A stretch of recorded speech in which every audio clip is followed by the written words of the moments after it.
Tenzil, Leila Selmaz, Fidan Dogan, connu sous le nom de Rojbin, étaient froidement exécutés dans les locaux du centre d'information du Kurdistan en plein cœur de Paris. 8 ans se sont écoulés. Ces 3 femmes mortes, abattues pour leur idée, se battaient pour la reconnaissance des droits fondamentaux du peuple kurde.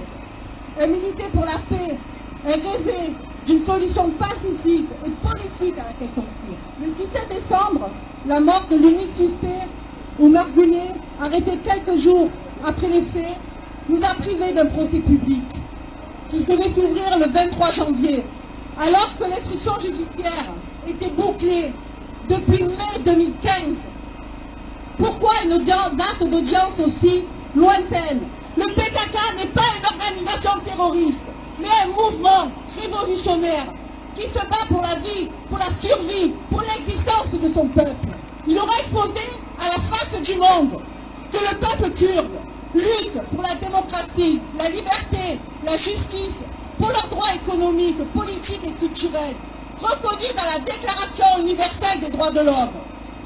Par l'absence de ce procès, la justice française a manqué l'occasion de juger enfin un crime politique sur les territoires français.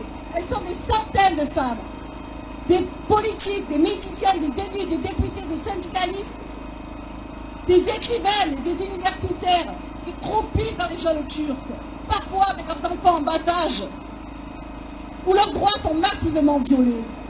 Au Rojava, ces populations trahies et abandonnées par la coalition internationale. Les jeunes Kurdes yézidis sont kidnappés, torturés, assassinés, violés, transférés dans les prisons turques, ou même déportés comme esclaves en Libye. Ces femmes qui réclament à corps et à cri que ces crimes soient punis, elles demandent une protection de l'ONU et que les membres de l'OTAN prennent les mesures pour arrêter ces atrocités. Mais rien n'est fait. Dans l'indifférence totale, le temps est venu de mettre fin à cette impunité insupportable. Le temps est venu de stopper ce cycle infernal d'injustice et de violence, de sanctionner le gouvernement turc, de condamner son président Erdogan et ses complices pour tous leurs crimes, ces femmes qui sont le symbole de la résistance, dont la réponse est de ne pas reculer, de ne jamais reculer devant rien, qui ont consacré leur vie à la lutte pour la libération des femmes. Selon leur devise, vous n'obtenez pas la liberté, prenez-la. Quand on est silencieux face à une dictature qui se développe, qui sème la guerre et les massacres sur toute la Méditerranée, qui veut exterminer les Kurdes, tout ça c'est de la complicité. Je pense en particulier à Mehdi Ben Barka, enlevé et disparu depuis avec la complicité des services marocains et israéliens. Il y a Henri Curiel, assassiné à Paris, dans le hall de son immeuble, avec la complicité des services sud-africains israéliens. Adil 6 septembre, la représentante de l'African National Congress, assassinée à Paris,